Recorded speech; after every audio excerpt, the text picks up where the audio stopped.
Top equals market top, ये आज के जो की हेडलाइन, काफ़ी हेडलाइंस थी लेकिन उनमें से एक जो निकल कर आया वो थी। खैर, इस पर भी बात करेंगे हम कुछ देर में, और उनके साथ जो एक रैपिड फायर किया था जो अब तक शो में नहीं दिखाया हमने, वो भी आपको इस शो में दिखाएंगे।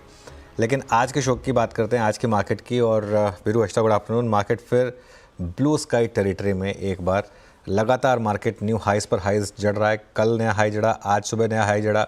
सुबह 5 मिनट के लिए मार्केट ने थोड़ा जरूर तंग किया, लेकिन उसके बाद जो रफ्तार पकड़ी तो अब तक वो बरकरार। और एक इंटरेस्टिंग चीज़ है, आज पूरे दिन मार्केट ऑलमोस्ट एक जोन में ट्रेड कर रहा है, 26,050 के ऊपर और 26,100 के नीचे, ब्रॉडली इस रेंज में, लेकिन ऑल टाइम हाई पर ट्रेड कर रहा है। और एक बार फिर आज दिन है लार्ज कैप का। लार्ज कैप के अंदर बड़ी शानदार आउट परफॉर्मेंस आज।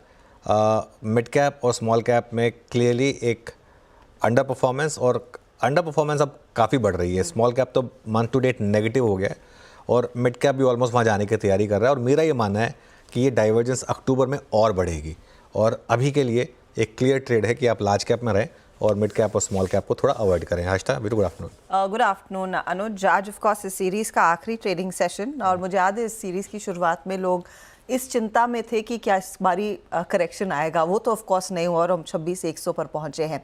तो पहले आज इस क्लोज को और इस सीरीज़ की समाप्ति को कैसे पढ़ेंगे, एंड मोस्ट इम्पॉर्टेंटली ये फिर अक्टूबर के लिए क्या एक्सपेक्टेशन बिल्ड करता है? देखिए अजदा, मेरा ये मानना है कि, और आई थिंक कुछ हद तक मैं रमेश जी की बात से शायद इन्फ्लुएंस हुआ हूँ, या मेरा भी ऐसा व्यू रहा है कि मार्केट में अभी एक लास्ट स्विंग बाकी है, बड़ा वाला।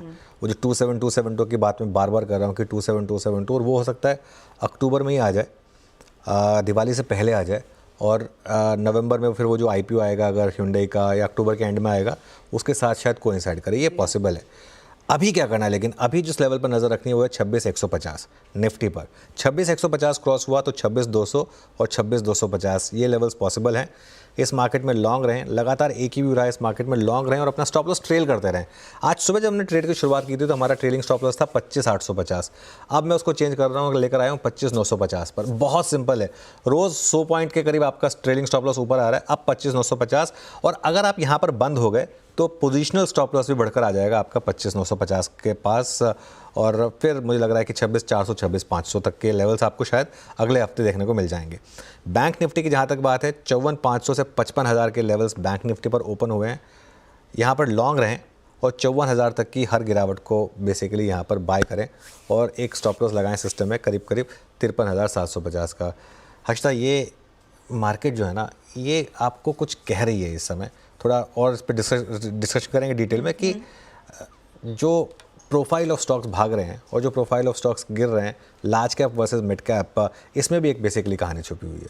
अब उस पर अब बात करेंगे या फिर कर सकते हैं? मैं वही पूछने वाली थी, क्योंकि अब at least in the last September series अगर आप देखें, यहाँ पर एक कॉन्शियस कॉल लोगों ने लिया है कि पहले बीच में HDFC बैंक चला, बीच में हम देख रहे थे ICICI चल रहा था, कुछ टेक का भी नंबर आया, रिलायंस का नंबर आया। तो क्या यहाँ पर ज्यादा अर्निंग्स पर भरोसा है या फिर कुछ और है, या वैल्यूएशन कंफर्ट दिख रहा है? बिल्कुल, आई थिंक कॉम्बिनेशन है। बजाज फाइनेंस भी भागा था बीच में।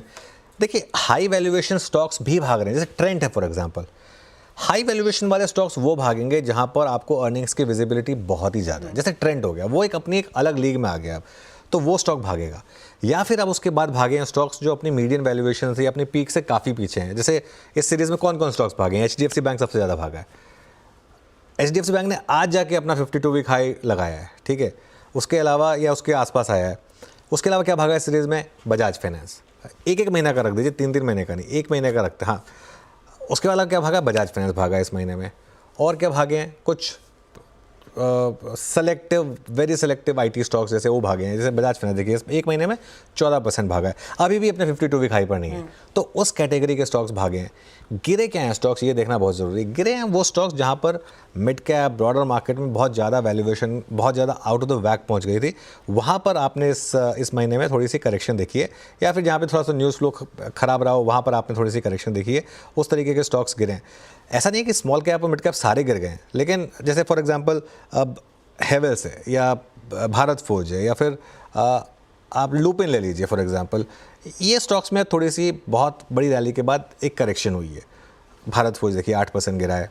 आई थिंक लूपिन में भी ठीक ठाक करेक्शन आ गई है, उतना चलना बंद हो गया है, तो उस तरीके के स्टॉक्स गिर रहे हैं। और मेरा ये मानना है कि अगले कुछ महीनों में फोकस जो है ना, अगले 2 महीनों में एटलीस्ट अंडर परफॉर्मर्स पर रहेगा, जहाँ वैल्यूएशन कंफर्ट है वो स्टॉक्स भागेंगे। आईटी आज भागा, हो सकता है आईटी में वापस एक मूव की शुरुआत हुई हो, तो ऐसे मोमेंटम मतलब ऐसे स्टॉक्स पर फोकस करिए। मिड कैप स्मॉल कैप को अगले 2 महीने के लिए कुछ टाइम के लिए छोड़ दीजिए। तो मिड और स्मॉल कैप से दूर रहे।